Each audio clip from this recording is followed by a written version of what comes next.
Good morning, everyone. Hello, everyone out there, all of our participants on our YouTube channel, on AWS UserGroup Data, as well as UserGroup India. How are you folks doing today? I know it's quite hot summer out wherever, whichever part of the world you are, either you in India, Bangalore, Pune, Mumbai, right? I know the temperature is a bit loud here. So thank you so much for joining on Saturday morning. I know this is a bit of vacation time, so not a pretty easy one for you guys to wake up in the morning. And that's what I was chatting with my co-speaker also. What time you wake up, how do you wrap your day and all. So absolutely we'll have such kinds of fun talk at the end of the session when we go to the networking. But thank you so much for joining today. I really appreciate it. This is our first inauguration session about AWS User Group Data India, and we have a wonderful speaker along with us and as well as with me to talk about why are we doing all of this, how exactly we are going to work, how you can follow us, so on and so forth. So with that, let me kickstart today's session and let me take you through these next steps, right? So as you all know, this is going to be our inauguration session. From a speaker standpoint, we'll have Darshil Parmar with us soon, as well as with me. We'll both talk about, I'll cover up why and what is the whole motivation of doing this entire AWS user group data. And Darshil will talk about the basics of AWS and data. So in case if you are for the first time in such kinds of user groups, you get to know of why exactly user groups and what is AWS all about. And this session, if you're watching in the recording mode, please don't hesitate to post your question in the chat. I'll make sure Darshil and I'll answer all of your questions after the sessions. With that, let me quick start with our first thing. If this is your first session about it and you don't know about AWS User Group, so let me give you a quick context about AWS User Group. AWS User Group are peer-to-peer communities, like-minded people who want to evangelize, talk about AWS User Group, their experiences working on AWS. I've seen a lot of real stories where people have been participating in these different user groups, how their career has changed. They have shifted from the traditional job, support jobs to testers and those kinds of stuff to DevOps or data, learn a lot from networking. And there are many other stories which I can easily talk about in my free times that how exactly user groups have changed your world. And one of the examples sitting in front of you guys that how exactly things have changed for me personally and how we have learned and network all of this. We have 27 plus. I'm pretty sure this is one of the other one user groups. So there are 27 plus in India and Southeast Asia. So things like you talk about Mumbai, Bangalore, Delhi, Pune, Kolkata. There are many other user groups you have. So please search on AWS user groups on Google and join your nearby user group today. In case if you don't find a nearby user group, please DM me on LinkedIn. I'll help you in touch with this. As well as if you want to contribute to your user group, do reach out to their leads, join the different meetup channels of user group, and attend the sessions today. A couple of glimpses of different user groups. What we have done recently, we have done a AWS User Group Community Day in Mumbai, which happened on April of 6th. And there are a lot of different kinds of event that takes place across India, I would say, not just India, across the world. So in case if you are an international audience, don't hesitate. There are different user groups, community days, India summits, those kinds of different developer events keep happening in bits and pieces in different part of the world. So please make sure you attend those kinds of different events and gather as much learning as possible. With that, let me talk about why exactly we started all of this entire user groups, right? The whole idea of starting the user group is to make sure that there is a proper knowledge sharing, learning, expertise. There is a networking event around it, and people can learn and upgrade themselves, right? This is all we started around it. This is no fees kind of thing that you have to pay to get into this. No, this is completely free, done on to motivate the learning, the knowledge sharing, and peer-to-peer community, right? For the community, by the community kind of thing. Like if I need to learn something maybe on the machine learning, so I post a question in the chat, hey, anyone out here knows about machine learning model, or maybe generative AI, which is the new thing. Or if someone wants to learn about data, they can post a question to me. This is how you build the networking and get more learning from the people around the network, right? So that is the whole motivation. And absolutely, as a part of it, you get different rewards, swags to show off a bit and show that how exactly are you contributing and evangelizing within the community. So that's the whole motivation of that one. And with that, we started a new user group. which is the first session we have today, is AWS User Group Data India. People around me who've been knowing me from years know how I am more evangelizing for the data. And that's how I thought of that data is the core central play of anything and everything what you do. Whether you're working as a software engineer, whether you're working as a DevOps, you're working as a machine learning, generative AI, data, anything of it. Data in some form, some shape has become a part and parcel of our life. And that's why it's become very important that with this new age of technologies and evolving things like generative AI and machine learning and stuff around it, it's very important that we stuck to foundation and more start driving our data to become that central play and by leveraging machine learning on top of it.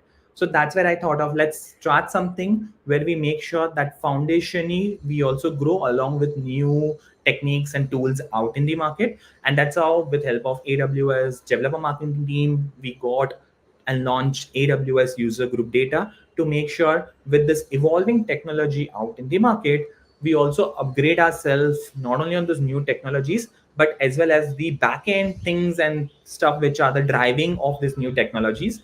Let's also understand how those things work around. So if you have not joined our AWS User Group Data yet, and still waiting for my motivation, then don't worry. I have already put a barcode here in the chat. So please scan the barcode. We already have 3 channels today to follow us on Meetup, on LinkedIn, as well as on the WhatsApp. I'm going to post all the 3 links in the chat as well as in the YouTube comment section. So if you're watching it offline, I would request you, please do join. I can assure you, we are not going to spam you, but there's going to be a lot of learning and interesting fun for you guys. So don't wait, join right now and explore your learning and evolve with us. So as I mentioned, LinkedIn, WhatsApp, Meetup, I'll share all of this with you guys in the comment of this video as well as on the channel, right? So don't hesitate, do join us, and as well as please stay tuned. I'm going to pass it on to Darshil now, but please stay tuned. I do have some surprising on our next steps. I'm pretty sure you're going to like it. So stay tuned with us. And with that, let me stop sharing my screen and let me invite Darshil on the stage. Before I get Darshil out here on the stage, I'm sure most of the people know who's Darshil. Just in case if you are for the first time, you don't know about Darshil, let me give you one line. He has a millions plus follower on the YouTube, a big data evangelizer. He is built currently focused to building data vidya and based out of Mumbai. I think most of the folks who attended Community Day Mumbai also got a chance to meet him in person. And if you have missed out, don't worry. We'll also have in-person session soon where we'll have Darshil with us. And also Darshil is going to be the co-organizer for this entire user group. So with that, let me invite Darshil to talk about it. I'm sure I'm not going to meet his expectation cards, what he is good with it. So not to waste a minute and let me get Darshil out here. Hey Darshil, how are you doing today? Let me check. Yeah, I'm doing good. How are you? Good morning. Doing great. Thank you so much for, I know it's not easy to get your availability for the call. So thank you so much for joining us today and explaining and giving your knowledge sharing for all of our participants. Yeah, that's my pleasure. Yeah, thank you for inviting. Absolutely. So with that, I'll take a back seat. I don't want to bore more audience and pass it on to you. Let me bring your screen and best of luck. I'll go in the back end. Yeah, thank you so much. So, hi everyone. Good morning. My name is Tarshil. Okay, and today we'll be talking about data engineering on AWS. Okay, so let me just move forward and I'll start by me so that you understand why I'm talking about all of this and what I've been doing till now in the last 5 years. So I started my career as a web developer. I was in college at that time in the Mumbai only, and I was working on a LAMP stack, which was PHP, MySQL, HTML, and CSS. Then around 2018, I saw like good hype around data science and machine learning, and I thought, let's try learning about data and what are the different elements attached to it. So I started learning from Coursera courses. I enrolled onto bunch of Udemy courses, YouTube. Everywhere I started learning about the data part. Something happened and I got an internship at a mid-sized startup firm where they hired me as a data scientist, but I was working mainly around data engineering. So I got a lot of projects around data engineering. I started working on the cloud computing platforms, building ETL pipelines and stuff like that. That same company gave me the full-time opportunity, and this company was around consulting based firm, so they used to give the services to the US based organization in Europe. I used that knowledge and experience to do my own stuff. So I worked at a job for a year. I learned a lot of things. Like in 1 year, I was working on a multiple projects. I led teams of people to deliver large scale projects. And with the knowledge that I learned, I started doing freelancing. So I quit my job after a year and I went to become a full time freelancer as a data engineer. Worked as a freelancer for 2 to 3 years. And while I was doing freelancing, I got a remote job, or you can say the contract based opportunity at a Wayfair. Wayfair is like the furniture company in Europe and US. You can consider like the Amazon, but especially like focused on the furniture. Worked there for 3 years, worked on multiple projects around like data engineering, building data models, migration of the data, writing SQL scripts, a lot of things. And while I was doing all of this, I understood that having a personal brand is important if I want to sustain the freelance business or just grow as my individual brand. So I started teaching about the data engineering on YouTube, because when I started my career in data engineering, I had to refer multiple resources. Like I'll read a blog, I'll read a book, I'll go to some website to learn about specific things. And there were very few people who are talking about core of data engineering.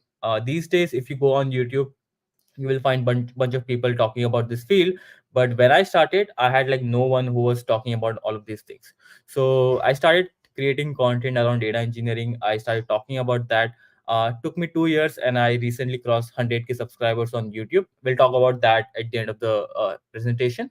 And then I started building my own platform called as the Data Vidya. This goal of the platform is to help data engineers, or in general data people, to prepare for the interview, help them scale up for the data engineering so that they can get a job and grow in the future. Okay. So this is all about me, and we'll talk about everything after end of the session. But I want to mainly focus on the today's agenda and what we are going to discuss, right? As is the first session, I want to go from the basics, give you introduction about the data engineering on AWS, and then I'll show you basic demo on how you can create a data pipeline on AWS using the bunch of services, right? So this is the agenda. We'll understand the basics of fundamentals of data engineering on AWS, and demo. If I go fast, just let me know on the comment section so that I can slow down. My natural speaking pace is quite fast.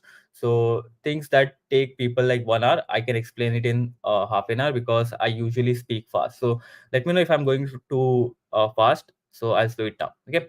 So let's start with this fundamentals of data engineering, because a lot of people understand the tools and the technologies, but the fundamentals, right? They don't change for like 10 to 20 years. Fundamentals remain the same, right?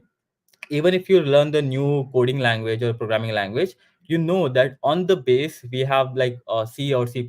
These are the core computer science fundamentals, like databases, computer networks, uh, operating system. All of these are the core fundamentals that do not change. Everything else is a wrapper on top of all of these technologies. So fundamentals of data engineering, understanding fundamentals, is that only that even the new tools come in the market, the fundamentals remains the same, right? It will not change for the longer period of time. So we will start from the fundamentals. We will understand what are the different things attached to it, and then we'll move forward to understand different technologies and the projects part that we can use, right? So we'll start with the business, right? Because understand, right? In technology, especially talking about data field, right? uh, Everything is around business only, because at the end, you are using data, you are building everything so that companies can generate profit, understand the customer behavior, and improve the overall product and services. So business can be anything. It can be Amazon. The business of Amazon is to recommend a good products, sell products online, understand what the customer wants. So if you go on Amazon, when you buy a product, and when you see like people purchase this, also purchase this kind of like the use of data, understanding what customers are buying, and also recommending extra product to them, so that Amazon improves the overall user experience but also increase the profit, right? So this is the business of Amazon. Same goes with the Netflix. They recommend you good TV shows to watch. They keep engaging you again and again so that you don't leave the platform. we have the Instagram, and we have the Zomato, right? All of these companies are business, and the goal of business is to understand their customers and improve the product. So again, making data driven decision, these are the business goals, right? You can't make the decisions based on the assumption. You need to have like proper understanding about what is happening in the business, and then you take the decision. Then we have the improving customer engagement. Again, when customers comes to your product, you need to retain them for the longer period of time. It can be like sometimes people come and leave the website, but what you really need to do once they come, you need to have like strategies so that they can retain and they can keep coming back on the same platform. So you keep opening Instagram again and again. Oh, why does that happen? Because Instagram has understood, based on your data and your pattern, that how you interact with the application. So they try to keep, you might see, right, the reel section keeps getting updated, because they want to keep that button on the right place at the right time, so that whenever you come on the website or on the application, you are likely to click on that tab and go onto the reel section. Like that, even if you are just scrolling the field, they'll trap you out and they'll put you in the reel section, uh, because they want to engage you for the longer period of time. Then again, enhancing the operational efficiency, even the e-commerce business, right? We have like a lot of different things: suppliers, return order, shipping of the orders, the first mile, second mile, the delivery side, right? A lot of people, this takes like a lot of effort to understand what is happening into the each and every segment. So using data, you can understand where we are lacking, what are the bottlenecks, and then you can improve that part of the business to improve the overall business. Then we have the revenue growth. Pretty simple, right? You want to increase your revenue, and all of this comes from understanding what the customers are doing. You can also identify the new market opportunities based on the customer behavior. You understand like this product is getting a lot of engagement at this particular time of the month, so we can tap onto that market and try to market it more. Then we have the key performance indicator, again understanding what are the key metrics that drives our business. So these are the business goals, completely dependent on the data. And this wha- this is what it looks like, right?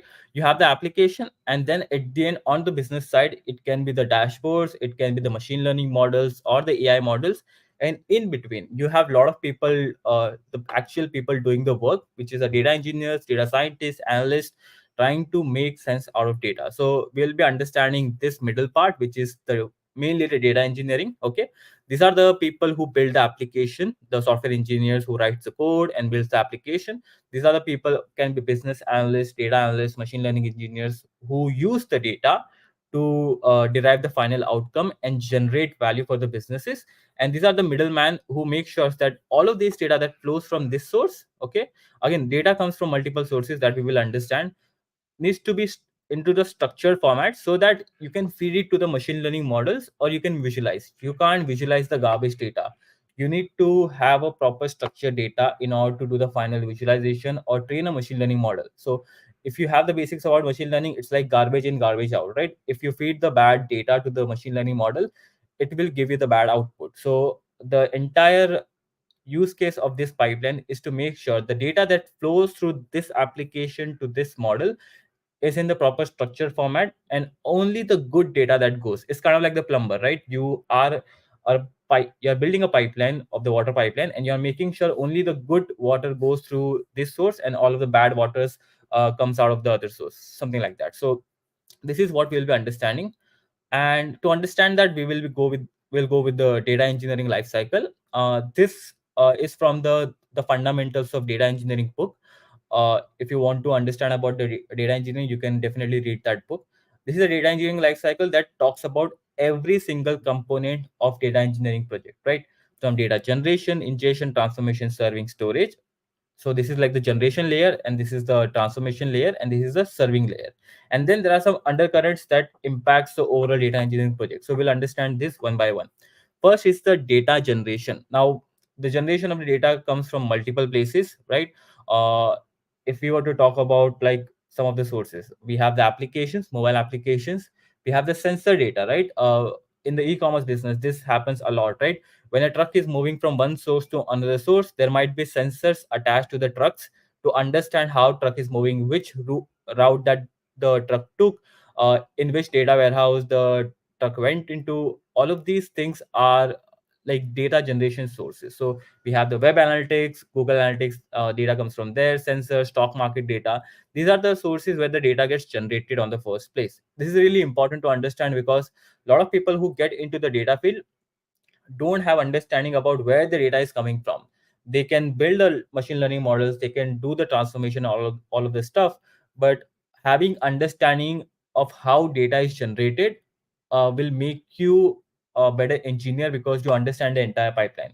And one of the uh, main source of data is usually the RDBMS and the third party APIs, right? You integrate all of this data from the third party API and try to get it on your platform.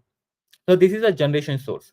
Then once we know that okay, data is coming from these multiple sources, what you need to do, you need to ingest this data to a system. And there are multiple ingestion strategies. Ingestion basically means you try to extract the data from all of these different sources and you put it onto some storage location. This is considered as a landing zone where you get the raw data as from the source and you directly put it, that raw data, onto the storage. Now, the storage location in AWS case that we will understand as we move forward is called as the S3, the simple storage service, where you can store any type of data that you want. For ingestion, you can use multiple services, like it can be compute service like AWS Lambda, or you can use Apache Kafka, which is an open source service, also available on AWS like managed environment. So you can ingest the data, you can store the data onto the storage. Then comes the part of the transformation. Now this transformation usually means you try to clean the data as per the business requirement. It can be adding new columns, it can be dropping new columns. Again, data is coming from the multiple sources, so in one source we might have the date time format as YYMMDD, but in another source the date time format might be DDMMYY. Okay, so you need to like structure this data onto the single format so that you can give it to the other person, which is a serving layer, like for the analysis or the building machine learning model. So transformation is usually dependent on what the businesses want. So we are going to let's consider we are going to give this data to a data scientist, and data scientist comes to us and asks us, okay, I need these columns into these formats, okay, and I need to aggregate this data onto, let's say, ID level or the region level.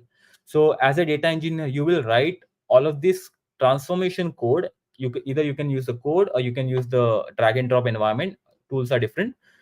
You write the transformation and you serve this data to a user.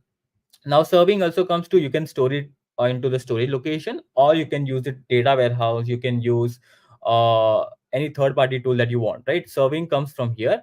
And once the data is hosted onto the data warehouse, so in AWS case it is AWS Redshift. So once you load your data onto that, business analysts, machine learning engineers can use this data to build a machine learning models, analyze that data and move forward. There's also one more thing called as a reverse ETL. So that basically means once you transform and serve your data, you can use that again, clean data, and put it back into the system, okay, to get more insights out of it. So a little bit advanced stuff, but this is the core of data engineering lifecycle. Now, these are the undercurrents. Undercurrents basically means the things that powers its entire life cycle. So first of all, we need the data security, because this is important, right? You can't just share data just like that. There are like confidential information such as credit card numbers, the user phone number, address, and everything. You need to make sure all of these data are properly secured. Data management is basically means, again, you have like data coming from multiple sources. How do you manage all of this data? If your company grows, the data tables will also grow. So you will have like hundreds of tables. How do you manage? How do you keep the catalog of the data?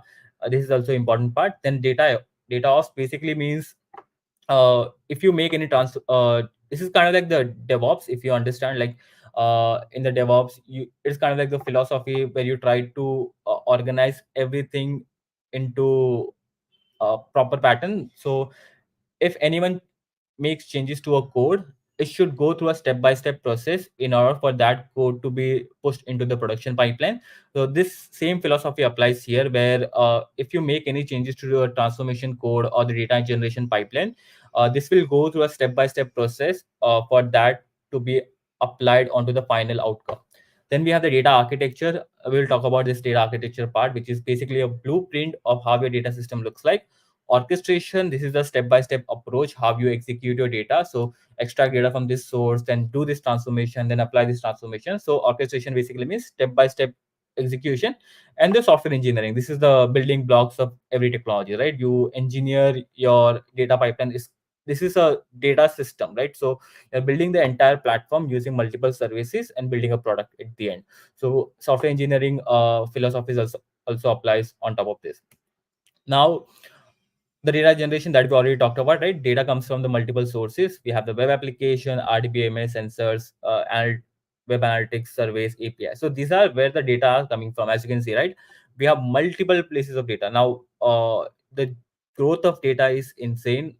If you want to process this huge volume of data, you need systems that can store, process, and then also like serve this data to multiple users. So this point is very critical to understand where the data is coming from. Then this is what the data storage looks like from the application end, right? You have the user's application.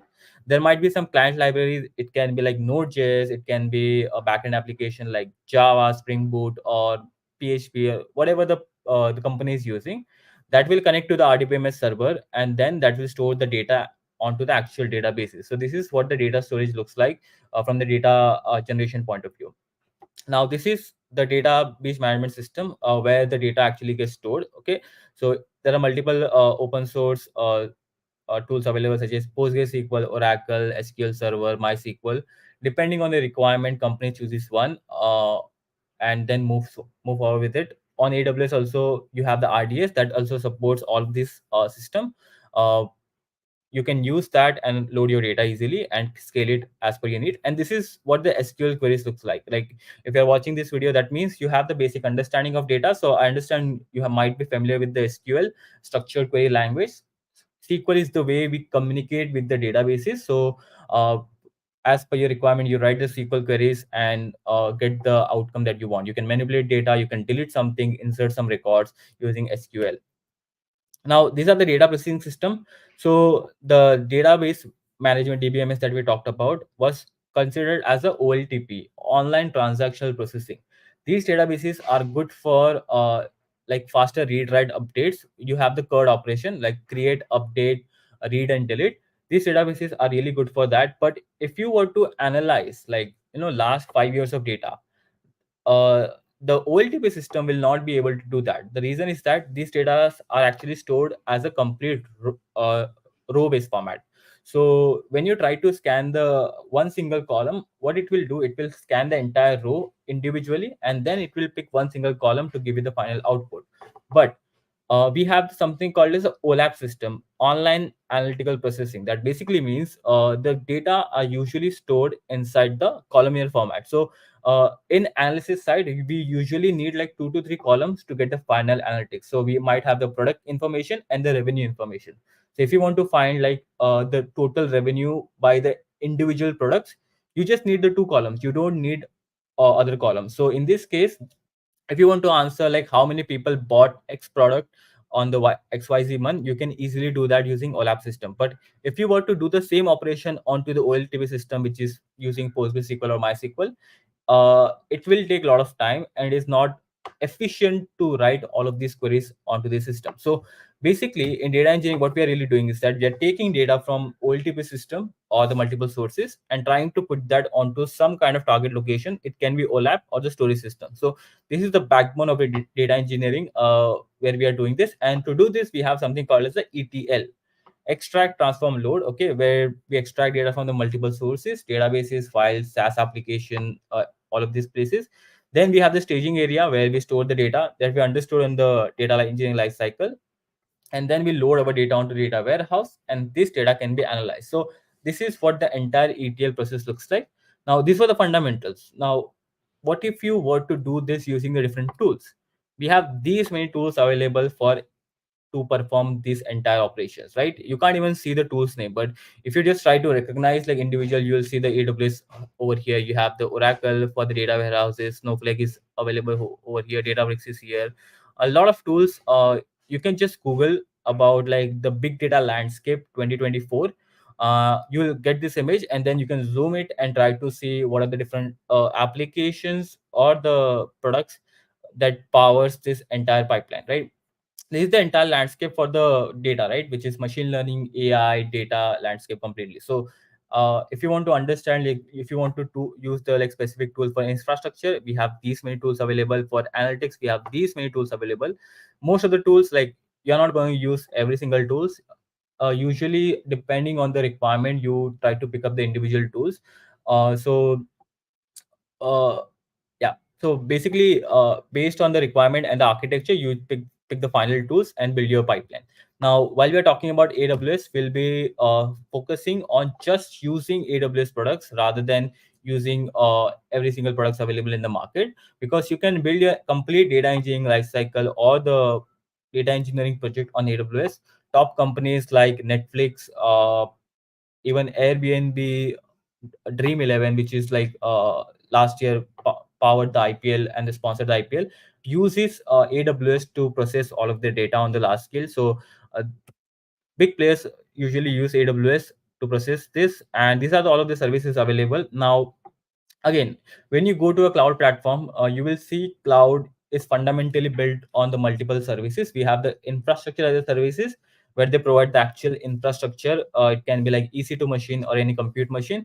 We have the software as a services, where they provide you some of the software that you can use in your product. Or we have the platform as a services, where you don't have to worry about like management of the environment and everything. They give you everything on the AWS. You just worry about writing your code or building your pipeline. So hundreds of services available on AWS. But as a data engineer, you just need to know 10 to 20 services, okay, that you will use. So the Pareto principle also applies here. Like in order to do the data engineering work, the 80% of the data engineering work, you just need to know the 20% of the service, right? So this is what we'll be using, and we'll be understanding some of the highly used AWS services that required for the data engineering. This keeps changing, but there are some fundamental services that you'll mostly use, and these are the services. Number one is S3, simple storage service. Again, it is the object storage. uh, where you can store any types of file that you want: CSV, audio, video, Parquet file. Usually S3 is used to build a data lake. So if you want to do the data backups, if you want to store the static website file, media files, any type of files that you want, you can store it on Amazon S3. And we will understand this when we actually do the demo. Then we have the AWS Lambda. Lambda is basically the serverless compute service. So usually when you want to run any code, you have to create the backend infrastructure for that. But using AWS Lambda, you don't have to worry about all of this. All you do, you just focus on writing your code. AWS will automatically scale up and scale down your servers and directly give you the outcome. So most of the worry about the infrastructure part and the cluster building of clusters and everything goes away. Then we also have the AWS CloudWatch log. Now what is happening in your data pipeline, right? What are the logs? How did we do? Why did this pipeline fail? All of these things can be easily monitored onto the CloudWatch logs. These are the services on the Glue side. We have the AWS data crawler on the Glue crawler. That basically means once you store your data onto AWS S3, right? And if you want to understand what type of data this file contains, it can be like how many columns it has, the schema of that file, the information about the overall file. You can run the crawler on top of it, and we'll do this in our demo section, where it it will automatically crawl your data source, identify the data formats, and infer schema to create a data catalog. Data catalog basically means the information about your data, which where you can store such as information about like this is the column and this column does this and with this data type. So crawler will do that job automatically for you. Then we have the data catalog. uh, Once you build a crawler, it will automatically build a data catalog, which is the metadata repository about your data. So again, that we talked about, right? What type of data it contains, how many columns it has, and data types. And you can use this catalog to query using Amazon Athena, which is the interactive query service, where you want to directly write SQL queries on top of your existing file. So let's say if you have the CSV file stored in your Amazon S3, you can directly write SQL queries on top of that file system using Amazon Athena. And again, we'll do this in our demo section. Okay. Then these are the other services, such as for the data warehouse, we have the Amazon Redshift available. The thing that we talked about, the OLAP, right? The system that are specially built for query analysis. Using You can use the Amazon Redshift this is a managed database service that provides you to analyze your data on large scale. Then if you want to process like billions and trillions of data, right? EMR is a big data processing service. So either you have your data onto on premises, and if you want to migrate your Hadoop and the Spark jobs, you can easily do that on EMR. Or if you want to write something from the scratch, EMR is basically the center of big data processing if you want to process the large scale of data. And then we have the Amazon Kinesis. So again, you see all of these applications like Uber, Google Maps. How do they process the real time data? This is the service that you can use to process your data into the real time. And the use case of real time is basically if you want to get notification quickly. So whenever you order anything on Amazon, you get the order notification when it gets shipped, when it got returned. All of these information are sent to you in the real time manner. So just like also you, when you order something from the Zomato, right, you get each and every information delivered to you in the real time basis. So services like Amazon Kinesis or Kafka can help you achieve this outcome. Then we have the migration service, again, data migration service. When I started my career in data engineering, I used to work on a lot of migration projects. Migration projects are very common because a lot of companies are still on to on-premise network, and they want to migrate their data onto the cloud platform so that they can scale easily, they can manage them properly, rather than having to increase the RAM, hardware, everything by themselves. They can just rent all of these things from the cloud provider. So DMS is a core service where without a downtime, right? Usually when you want to migrate any data, there needs to be a downtime. You can move your data from one source to another source. Then we have the Amazon RDS. Consider RDS as your relational database system, which basically means if you have, let's say, if you are migrating from PostgreSQL from on-premise to the cloud PostgreSQL, RDS will give you the exact PostgreSQL available on the cloud platform. It also has like MariaDB, Oracle, SQL Server. So as per your requirement, you can choose a provider like the databases, and you can build your application. Then we also have the Amazon DynamoDB. Again, this is the NoSQL based document database. So if you want to build again, serverless, if you want to build a application that has the requirement of document database and the NoSQL, you can use DynamoDB over here. So lot of services, I mean, if I were to go, it will take a lot of time, but these are the core services that we talked about, right? There is a service for the collection of data, there is a services for the storage of the data, there are services for the processing of the data and analysis and visualize. Like Amazon QuickSight is for the dashboarding. There are some other services such as IAM, KMS if you want to secure the data. If you want to process data, we have the Glue, EMR, Lambda. You can use lake formation. To analyze the data, we have the Athena, Redshift, Kinesis Analytics. To store the data, we have the S3, DynamoDB, Elastic Cache, and the collection of data that we understood. So a lot of services, but these are the core building blocks of the data engineering services. And using these individual services, you can build your entire data engineering pipeline, right? So this is the architecture of the Dream 11, and they use AWS to process and store their data. So over here you will see, right, there are some open source services, but on top of that they are hosted completely on AWS, so that just a second, yeah. So that you can easily build your application and the data system. So as you can see, they have data coming from multiple pipeline, the sources.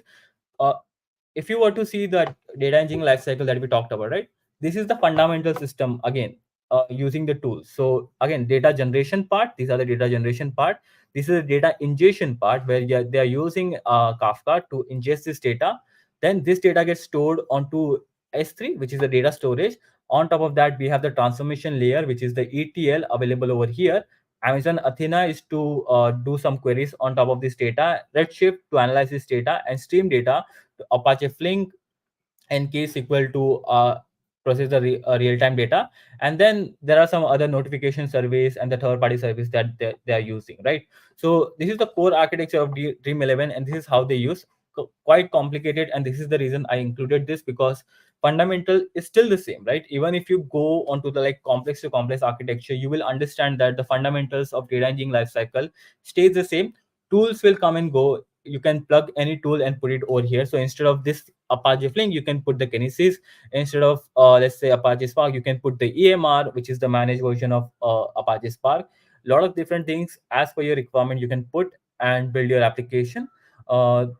So this is the architecture, and what we'll do, we will do a quick demo onto this kind of architecture where we will build this, which is basically we will have our data stored onto Amazon S3, which is the raw data. Very simple pipeline, not complicated. We will trigger the AWS Lambda function, where what it will do, we will upload the JSON data and we will convert that JSON data back to a CSV format. Then we will crawl our data using AWS Glue, build a catalog, and analyze the data using Amazon Athena. So this is the basic architecture diagram that we will try to execute. Very simple, not that complicated. But the goal of this demo is to help you understand how do you connect these services together to make to build a final data engineering project, right? I have a lot of free projects available on my YouTube channel also, which are more complicated, but as you are just starting with the data engineering, you might not have understanding about it. This is the good place to start, where you understand how to build a basic data pipeline. So I'll just go to my AWS console. Okay, so in this, first we have the s3 bucket. So what I'll do, this is the AWS console. This is what it looks like if you are just seeing it for the first time, uh, where you will find all of the services available here, based on the categories. You can also search it, you can also open this. Okay, and these are the recently visited. So if I open the EC2, you will see like I have like some of the EC2 instance running for my website. And if I just write S3 on top of this is the scalable storage in cloud. I click onto S3. This is where I can create the buckets and store all of my files. So you can see all of these are my S3 buckets available over here. Again, this is for my previous work. Some of them are for the log, some of them are for my actual work. What we will do, we will create the basic S3 bucket. I'll just write, let's say, AWS UG demo pipeline, something like this. Let me just store this somewhere so I don't forget it. Yeah. Okay, you give the name of the S3 bucket. If you have the existing bucket that you want to copy the settings from, you can do that. These are the ownership. So if you want to have the access control list enabled, which is kind of like the security measures that you want to put, you can also add that. Blocking public access, I don't want anyone to access this bucket from outside AWS. Versioning is basically whatever you do onto the S3 bucket, you can keep the versions of it. So when you delete something, it will when you create like multiple versions of files, when you delete something, replace something, it will track each and every version of that file. Then this is the encryption, the bucket case, all of these are the default setting that we don't want to mess with. And we just create the bucket, pretty simple, right? What I'll do, I'll just search here AWS dash UG, and this is my uh, demo pipeline. Yeah, this is the uh, actual bucket. Now in this, what I'll do, I'll just give me a second. Yeah, in this, what I'll do, I'll just create the two folders. One is the raw JSON data. Okay, this is where I'll store my raw JSON data. This is kind of like the landing zone. So whenever I get the data from RDMS system or the third party API, this is where my all of this data will get stored. And second data is that I will see the CSV data. So the CSV raw data. Okay, because what we are doing is that we are converting our JSON data to the CSV data using AWS Lambda. So this is my raw data and this is my CSV. So our folder structure is ready, right? The S3 bucket that we want to store our data, which is raw data, and the transform data is ready. Now what I want is I want to have the Lambda integrated between this. So all you have to do is just open AWS Lambda, open it onto the new tab. Okay, here again, if you are seeing it for the first time, Lambda, this is what it looks like. Serverless compute service, where you can uh, write all of the code and don't worry about the final infrastructure. All you have to do is click onto the create application. I'll start from the scratch. They also have the blueprint available. So if you want to, get object from the S3, make HTTP request, all of these are the predefined templates. You can also use the Docker image if you want that. So I'll go with the scratch. I'll just give the name as AWS UG Lambda demo. Okay. Runtime, I'll go with the Python. Everything else is fine.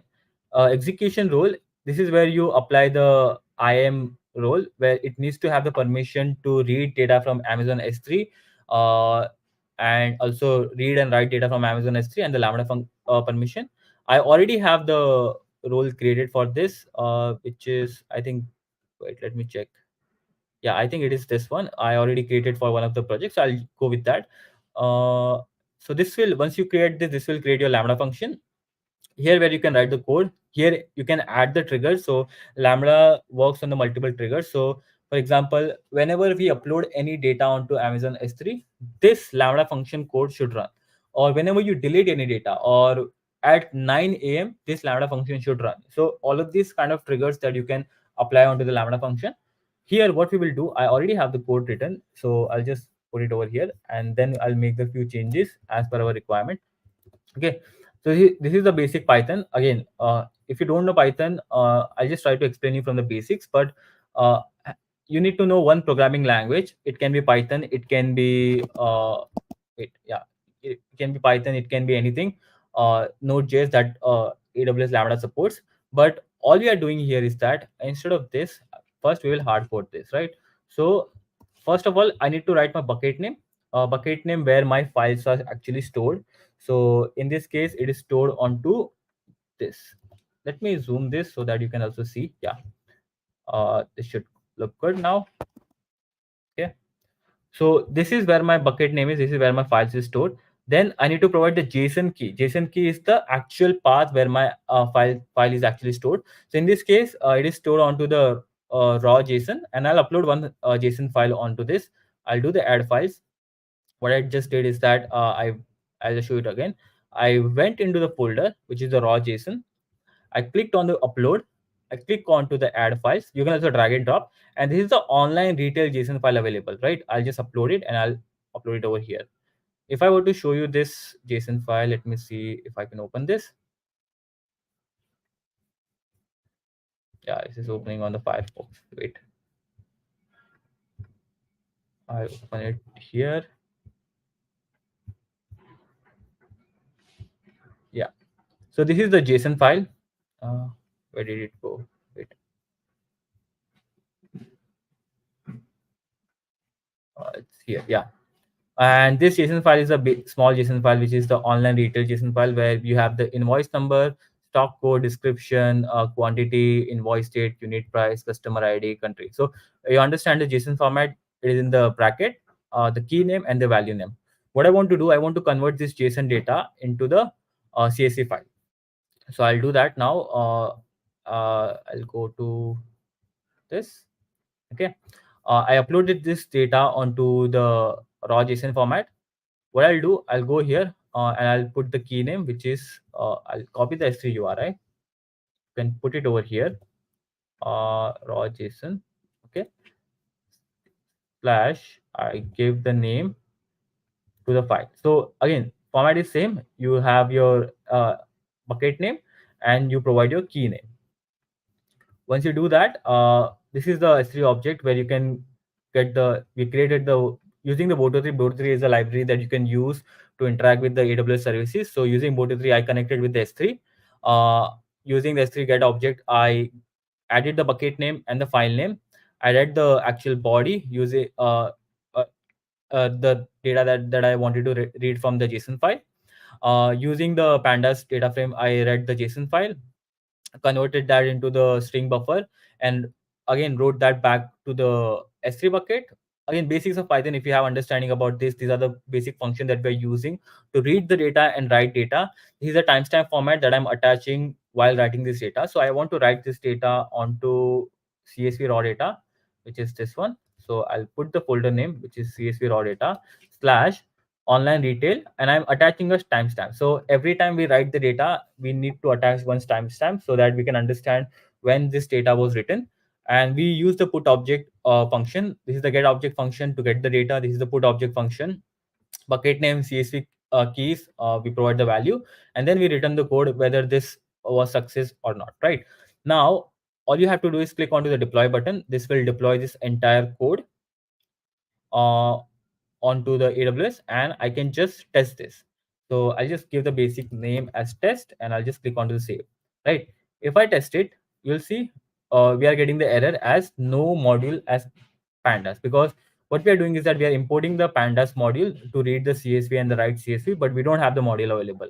And for that, we have the Lambda layers available, where you can have the external packages to run your code. So over here you will see like these are the lambda layers available. You can also upload your own lambda layers, but as you can see AWS SDK pandas support, so I can just use this pandas uh, layer. That basically means it will attach the pandas to this lambda function. So whenever we run this, it will automatically import the pandas from there.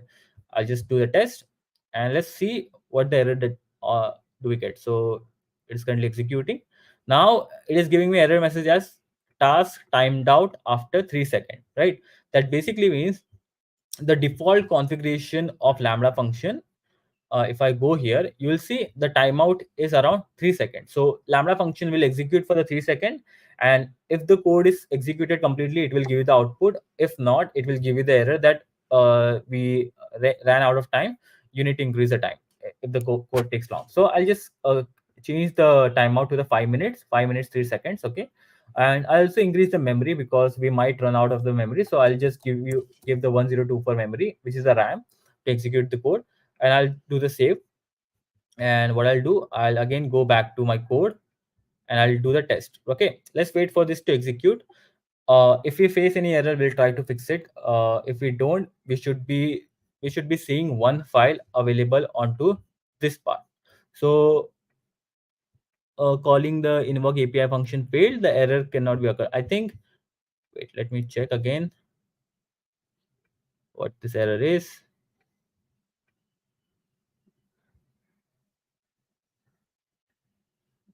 Let's wait.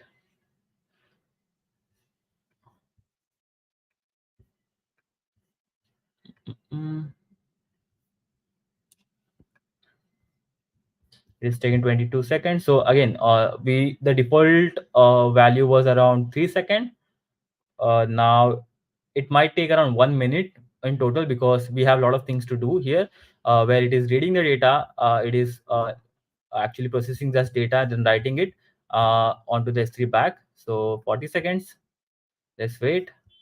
You can also track it here if we have any files. We don't have any files, so let's see how much time it takes. Mhm. Till now, if you have any questions, you can always ask it on the live chat, so I'll try to answer it. If you have any questions about individual things that you didn't understood, so let's wait. It is taking quite a lot of time. I think when I tested this function, it took me around like 1 to 2 minutes, so hopefully it should work. Loading is loading. Let's see. Why does this take so much time? Wait. CSV raw data. Let's try to understand if we made any mistake in the code. So this is our bucket name. This is raw JSON data, which is stored onto the raw JSON. Okay, this makes sense. Still executing. Wait. Online retail JSON. Okay, makes sense. Read the data, process the data. Okay. I think it ran out of the memory because runtime got killed. So it didn't have the enough memory to process this data. So what we will do, we'll go back to the configuration and again we will increase the memory for around, let's say, 2024, something like this, and also increase the storage memory as 2024, and I'll save it. And let's try to run it again. Hopefully this thing runs again properly. Again, it will take 1 minute, so sorry for the delay, but this is what the usual data pipeline looks like, right? Okay, so as you can see, we got the successful code because we increased the memory and we increased the storage. And now if I go back to my raw data, CSV raw data, and if I refresh this, you will see I have one file available over here, which is the CSV file stored onto this, right? So it was pretty simple. What we did, we ran the code using this bucket, read the data and wrote that data back.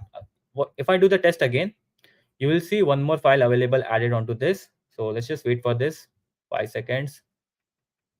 Yeah, see, we have one more file. Again, we are processing the same data again and again, but we are writing it using the different timestamp format so that we get multiple CSV files available over here. What I can do is that now I can add a trigger on top of it. So right now we are manually updating all of this data, but on the Lambda you can have a triggers. So for this, instead of this part, I can directly get the data from here, which is event data. So event data has the information about the different events that happens on the AWS Lambda. So what it does is that it goes to the record S3 bucket and name, it gets the key. So any event that happens on the Lambda, we can easily capture using this event variable that comes into the Lambda handler. Let me just deploy this, and I'll add a trigger on top of this. So what you do is that click onto this add trigger button. Okay, go to the S3, uh, select your bucket name. So in this case, my bucket was AWS-UG demo pipeline. These are the events that you can capture. So all objects created event, deleted events, restore, all of this. So I'll go with the all objects.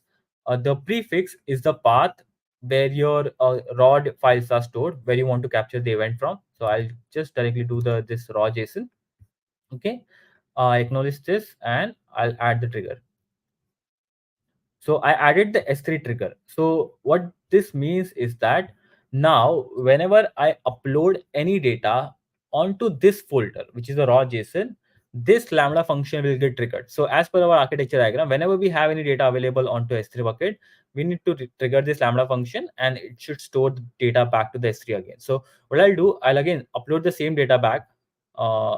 What it will do, it will replace the data considered as like all object created event, where what we are doing is that we are just putting the existing data on top of the data that we have available onto the S3 bucket. This will trigger the Lambda function here, and then this will write the our data CSV file back onto the uh, S3 bucket that we cleaned, right? So the overall goal of this pipeline is that all of these data usually comes from the multiple sources automatically. Right now we are just doing this manually, but if you keep refreshing, you should be able to see the 3 files available, because our data just got uploaded. So this will run this pipeline in the backend, and then you will see a new data available onto the S3 bucket as per the trigger. So while this runs in the backend, you can easily track it on the CloudWatch, and till this completes, what we will do, we will go on to the next part, which is the crawlers, glue catalog, and the Athena part. Okay, so what I'll do, I'll just go to the glue. All you have to just write glue, open it into the new tab, and it is pretty simple. Let's just see if this got a new file or not. uh, uh, let's wait for this. Okay, till that runs, we'll go here and we'll go to the glue. Again, this is what the glue console looks like. What you need to do, you need to click onto the left crawler. You can create the multiple crawlers here. You can see I have like multiple crawlers available. Click on the create crawler, give the name as AWS UG glue crawler. Okay, something like this. Click on to next. Here I need to add a data source. So click onto the data source where our data is stored. It is stored onto S3 bucket. Select the S3 bucket. So AWS UG. This is my S3 bucket. I'll select this. Okay, in this, where my transformation files are stored, so I'll go here, CSV raw data, and I'll put it over here, the path till where I need to like execute my Athena queries. Click onto the add source, click onto the next. You can choose the IAM role for the glue. Again, I have created the IAM role for the glue is this one, which is the previous for the previous project. Click on the next. You can create the database. I'll just add a new database as retail. Okay, and I'll click on the create database where all of my retail data will get stored. And if you refresh this, you should be able to see the retail. Click on to next. Everything looks good. Click on to crawler. Again, there are some advanced settings that you can go through it, but for now I just want to show you the basic glue table. Click on to the run crawler. This is starting a crawler. So what it will do, it will go to all of these files available onto the CSV raw data. Okay, it will scan all of these files onto the S3 bucket, and it will create the glue table on top of it. So you can see this thing running over here. So it is currently running. It will take around 1 minute to run this entire thing, and it will add a table onto Amazon Athena. So let's just wait for this crawler to run. Again, this crawler will also create the schema tables over here. So if I do the retail, once we have our table available, you will be able to see the entire information about the uh, table. We just get the retail. Wait. Yeah, this is the crawler that is currently running. Let's just wait for this to complete, and once it's complete, we should be able to see our table onto Athena. So I'll just open it onto the new tab. Okay, over here, this is AWS catalog retail, and currently we see the zero tables. But once this crawler finishes, and if it is successful, we should be able to see a table that is added on uh, the onto the blue crawler. Okay, let's just wait for this to finish. It will take some minutes, but if you have any questions, you can definitely ask me. I'll help you out. Okay. Again, quite complicated if you are looking at all of these things for the first time, because you are like configuring multiple things onto the multiple services just to build a one single pipeline. I think that Lambda thing didn't work. The S3 trigger might have to check it again and see what got failed. You can also, if the logs are available, you can also track it on the CloudWatch and see if there was any error or not. But we'll skip that for now, and let's see our group crawler is running, still running stage. Hopefully this runs and we should be able to see the final output. Let's wait. Let me know if you have any questions, and it should be good to go. But while this is running, I'll also show you that one of the test table that I created previously, which was on the default. And this is the CSV raw data that you saw, which is you can do the preview of this. And here's the actual retail data that we saw earlier, right? Invoice number, stock code, description, quantity, and all of this. So the thing that we saw here, which is the invoice number, stock code, description, and everything, now is available as a CSV file onto the S3 bucket, and I can create a Athena table on top of it to write the SQL query. So now I can directly write whatever the queries that I want, such as based on the let's say stock code. Okay, so I can write the query like uh, stock code and what is this, a quantity. From this, what I can do is that I can group by stock code, and I can get the sum of the quantity. Okay, uh, I can give the name as total quantity, and if I run this now, you can directly see the for individual stock code we have the amount of quantity available for the records, right? So this got completed. Now I can go back to the actual data, that is retail data. I can refresh this, and you will see the same exact file that was available. I can just do the preview table, and you will see the same exact output available here also. So again, this was the entire pipeline, which is we stored our data onto this S3 bucket, use the Lambda function to convert this JSON to CSV format, ran the crawler, glue catalog, and Athena queries on top of it, and we were able to see the SQL output at the end. Why? Okay, I got to go. Why am I extracting data from Snowflake so it is stored on Athena or NS3? Can you please give me some overview? I got the project in my organization to make data pipeline through Snowflake from. So when I'm so there is one question, when I'm extracting data from Snowflake, it is stored in the Athena or in S3. It is usually, so I don't understand, but when you're extracting data from Snowflake, you usually store it onto S3. Okay. Uh, so as you're saying through Snowflake to SSTPC, make data into Snowflake. So you are using Snowflake as a data source, and then you're trying to extract data from the Snowflake, right? So when you try to extract data from the Snowflake, you should put it onto the S3. Okay, and then using Lua Lambda, is there any Oreo? Yeah, so you can. I think you can use. Uh, there might be any connections. You have to build a connection with the Snowflake and extract the data. See if the AWS DMS also provides this service where you can make the connection with the Snowflake.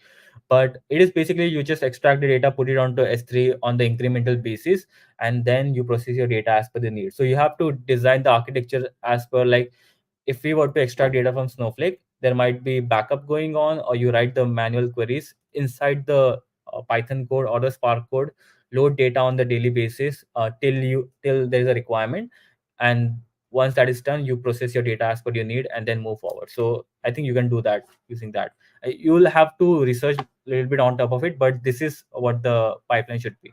Yeah, let me know if you have any other questions. Okay, so yeah, I think this was it. There's nothing else. Very basic pipeline. If you want to learn more about this, definitely I have like uh, YouTube channel filled with multiple projects. You can also subscribe to the AWS data group. We will be doing a lot of stuff onto the data engineering side, data side, AI, like overall data. We'll try to cover overall data stuff. So you can definitely check that out. And yeah, this is everything. If you have any questions, connect me on LinkedIn. You can just search my name. I'll try to help you out, whatever the issues you have and the things that you want to understand. Yeah, that's everything from my side. I hope this was insightful session. You learned something. This was everything from me. Thank you for watching. Yeah, over to you. Yeah, thanks, Darshil. This was really wonderful. I know the audience are pretty much excited, and they do have a couple of interesting questions for the session. So let me switch on to the questions. Absolutely, Darshil already answered a few of them. Uh, so first of all, is this record session is recorded? Absolutely, the session is recorded. I'll also give the link where you can view the session. So don't worry in case if you're joining late. We'll share this recording with you guys. The next one is why do we need Amazon Glue? Dashil, this is for you. Okay, okay. Why do I need Amazon Glue? I mean, see, Amazon Glue is so there are multiple services available, but we have the EMR where you have to create the entire infrastructure. Glue also EMR serverless if you don't want to do that, but Glue is a service where they provide you a lot of things at one end. You can create the workflows, you can write SQL script, you can scale your Apache Spark jobs and the Python jobs as per your requirement. You can manage your data at one place. You can create the crawler. So Glue is a center of the service in AWS where you can connect to the multiple sources, do all of the processing at one place, manage your data, do the data governance with the multiple services, and then write your data. So again, this is one of the fastest way you can start building your pipeline, where you just need to focus on writing the code and everything else will be managed by AWS itself. So I think that is the reason you usually use Glue. The next question is, can we transform JSON to Parquet? Is it more optimized?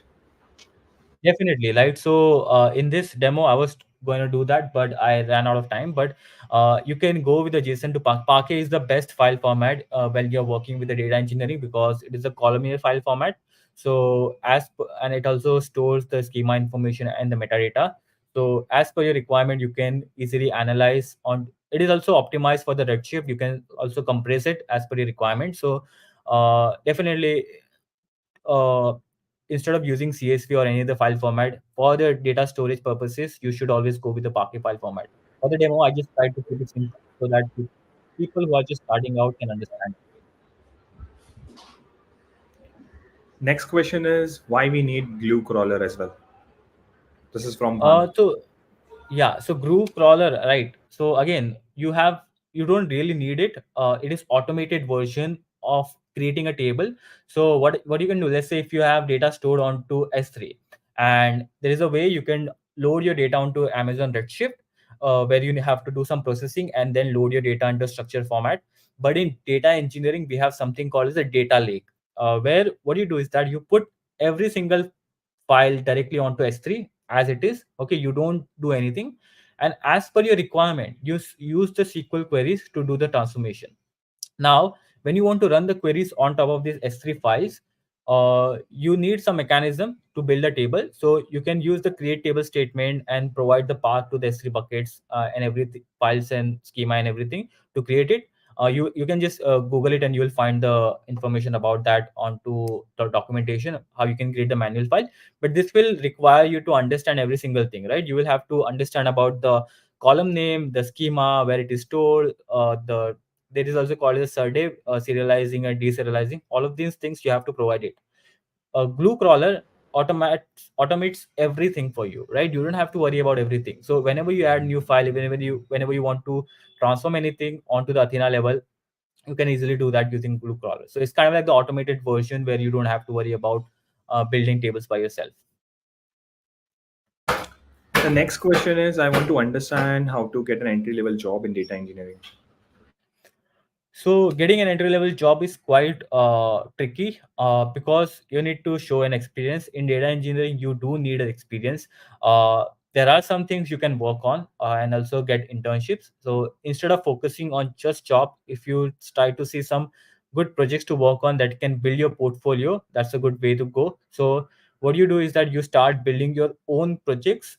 What you do, start with the freely available projects on the YouTube, and try to see how you can build your own unique project with your own problems. So let's say you understand football, you have interest in football, you try to find a good data set for the football which is quite large, or APIs and everything. You integrate that data into your system, build a hypothetical scenario where you can do the transformation and try to solve a particular problem, and build your entire data pipeline project. Now in this pipeline you can include the services as per your target job. So let's say if you want to get a job around AWS data engineering services, right, you can try to utilize EMR, AWS Glue, Athena. You can also add like some third parties such as Snowflake tools for data warehousing and everything, right? So these are all of the partners that work with the cloud providers. So you can choose to build your own projects, build your portfolio, stay active in the community, like interact with the different people, follow the influencer if you want to learn something, and you can apply for the jobs. Because when you go for the interviews, you need to tell a story, right? You can't just say you have done this certification. You need to tell them what you have done in data engineering till now, and having a good project is the way to go. You can also prepare for the certification if you want to stand out from the crowd. And if you don't get the data engineering job, try for the internships. If you don't get that, data analyst is a good gateway to data engineering, so you can also go for that. Thank you so much, Darshil. The another one is from DG Booth. We have to connect Glue to Athena, or is it by default connected? So whenever you create a run a glue crawler, it creates a data catalog, right? And whenever you write Athena query, it queries using that data catalog. So you don't have to do any connection. It is by default connected. Got it. Thank you. Next question is, in relational database, we create tables from CSV, but in here in the demo, we didn't do that. Any reason why? Create table from CSV variable. I So again, we created the table, but the you need to understand the concept of building a data lake and the ad hoc query interface like Presto and Athena, right? This is different from the relational database. Relational database are more structured, that works on the asset properties that requires you to update and insert file in a certain way. So it needs to be in the proper format.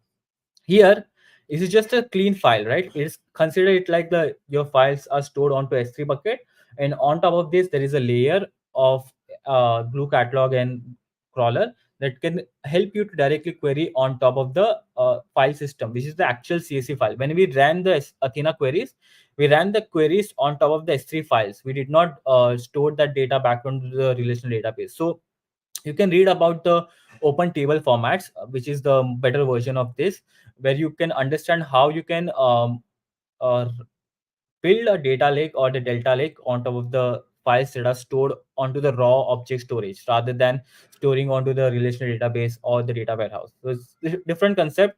If you try to understand this new technology, you will understand it. Cool. The next question is from Nalit. What could be the best format to store the ingested data in data lake? Should we use open table format like Iceberg Hoodie or Parquet ORC Avro? I think the best file format, if you are talking about, it's always the Parquet. Okay, usually it's a go-to file format. Using the open table system again comes with a is so understand, right? Delta Lake in itself is a technology, like how it works, but there are multiple companies or the open source team that provides it. Say that you talked about Iceberg Hoodie. Uh, Individual might have like individual way of processing and uh, gives you the different features, but fundamentally it is same, right? It is just basically give you the asset kind of properties on top of your existing file system, so that you can directly write the queries on top of it. So you can just research about it. But if you're talking about the file format, it's usually Parquet file format, okay. And the open table format, if you're talking about, you will have to do your own research and see what fits best for your use case. Next question is when to use Parquet versus when to use ORC. So usually, I mean, ORCs, I think, as I remember, I haven't really worked on ORC, but it is a row based format, right? If I'm not wrong. Parquet is a column based format. So, answer, I think it is pretty simple. If you want to have a data stored onto the row level, uh, for the relational databases, I think you can go with the ORC. I'm still not sure about this answer because I haven't really explored the ORC file format. But again, you should use Parquet when you have like a lot of columns and for the analysis. So I think just Google it, you'll find the answer. Yeah. Cool. Where can we get the basic data engineering project to start with? Uh, Data engineering projects. I mean, my YouTube channel is freely available. I have around like 8 to 10 free projects available.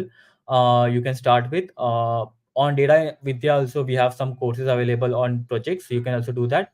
But all you need to do is either go on to GitHub, freely available. Just Google it, right? Data engineering projects. You will find bunch of resources.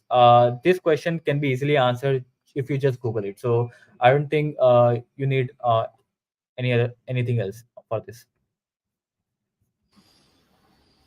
Makes sense. I think Shubham has a couple of questions and he was looking around. Is there any specific video or to deep dive understanding about AWS Glue from you? AWS to Glue. Wait. Is there any deep dive video understanding about AWS Glue from your end? So there is a one project available on my channel called as a YouTube data analysis. Okay, that you can watch out. It was like 2 years old, but I think that will give you the good fundamentals. Uh, yeah, I think that should be it. And just YouTube it. I mean, you'll definitely find it on the docs also and the YouTube also. You'll find good resources. Makes sense. Uh, Last question is this schema on read or schema on write from Banu? I think it is around Glue. It is schema on read, right? So that's a good question, right? Because that's the difference between relational database and the normal, right? Relational database is schema on write, because when you are writing this, you provide the schema, and based on that, you do all of your things. But when you read data from the data delta lake, okay, it is schema on read. While you're reading the data, you're providing the schema and then making sense out of it. So yeah, it's a schema on read. Yeah. All right. Yep. Next question is Snowflake better or Amazon Redshift? uh Again, these are two different things. Everything has its own use case. Snowflake was started as a like core data warehouse platform, but now they are full-fledged database ecosystem, right? You can also build your application on top of it. You can write SQL queries, Python code. They have like what do you call it, Snowpark, if you want to do some transformation. So both has like different use cases in this. Amazon Redshift is like the solid data warehouse ecosystem that's been like running from last like 10 to 15 years. Okay, Snowflake is a modern database tool that you can use to run different workloads for your organization. So again, this technological decisions usually comes from the requirements, like do we want to go from outside our cloud platform and attach the external tool? If we were to go that, what is the cost, what is the optimization, how do we scale, how do we manage data? All of these things are taken into the consideration. So you cannot say like, okay, this one is better, this one is better. You should always answer from what is the use case, and then how do I make this better for myself, like that. Makes sense. There are a couple of more questions. How to handle schema changes in Glue? You have to run the group crawler again if you want to. I think there is an option to replace the schema, so you'll have to run the group crawler. If there is no schema change, then you can automatically store the files and query it. But I think you have to run the crawler. Cool. I think that's pretty much what we have. Absolutely. There are a couple of more questions and we'll ask them offline. But Okay. thank you so much, Darshil. I know you have answered so many questions, so I just want to be cognizant of your time and energy as well. So Thank you so thank much. you so much, everyone, for joining. Absolutely, there are a couple of questions which we are skipping for now in terms of like AWS Glue and Lambda can run in free tier and all. Lambda, absolutely, there are certain time limits you can run in free tier. Glue, you can check the AWS free tier page. We'll get the understanding and detail, what services, how much it can run, and other stuff. So please look into the pricing page of that one, and if not, then do reach out to us. We'll share the link with you. So thank you so much, Darshil, again. With that, let me go ahead with the next part of our today's session. What next? I mean, I know you, everyone liked the session so much, and I can see that interactive audience, and as well as the other audience online, right, which are learning from it. So, what is next after this? Absolutely, this is a journey what we have started to learn and to evolve, right? So, the next interesting is going to be an Amazon QuickSight Bootcamp. This is bootcamp is going to be spread across weekends, running across different sessions, and these sessions will try to cover up four different sessions we are going to have and cover different topics, which will be hosted. And the speaker for the session is going to be some AWS experts itself in Amazon QuickSight, which is going to help you to learn from scratch. So, in case if you don't know what is QuickSight, you just know you have the sample data and you want to learn from QuickSight right from A to Z. You want to become from zero to hero. Then this is exact the bootcamp. We already have the registration page here. Scan the barcode, or you already have the link here. I'll put in the chat as well as. So please do register today, and we can keep you posted how exactly that session is rolling around. This mostly is going to be in timeline of June. We are still working around on the logistic part of it, so stay tuned. But please can register today, so this can help you. I know people are looking around. Can you put the link in the chat? Just give me a minute. I'll do it right away for the folks. So I've put it in the chat as well as for the link to register for it. And I've also put the link for us to follow the Data User Group India. So this is just a start. A lot of things going to happen with us. So stay tuned, follow us, and stay safe. So with that, we'll take an exit from today's session and keep following us. That's look in the next session. So with that, thank you so much. I'll see you guys in the next session. Thank you. And thanks, Darshil. Thank you, everyone. Yeah. Okay.